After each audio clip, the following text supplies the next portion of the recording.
parece cansado, o seu rosto está inchado. Não é um vírus, parece grave, ninguém pode limpar seus cortes. Quantas vezes você caiu pra evitar que o mundo acabe? Seja simples, escove os dentes, cheque os e-mails, não faça nada. Não faça nada.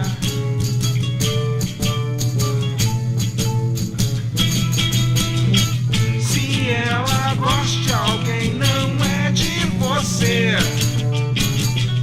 E elas sempre choram quando chega ao final. Eu sei que não é justo pedir pra esquecer tudo, mas se ela quer partir, deixe que ela vá.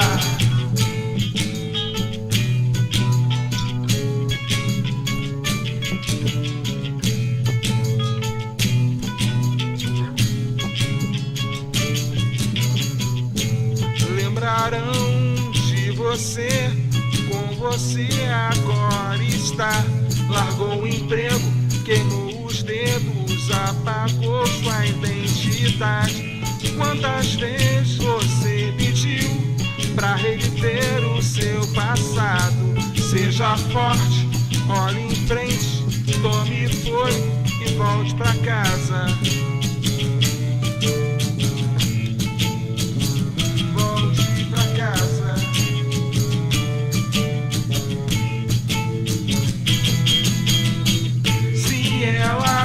Alguém não é de você. E elas sempre choram quando chega ao final. Eu sei que não é justo pedir pra esquecer tudo, mas se ela quer partir, deixe que ela vá.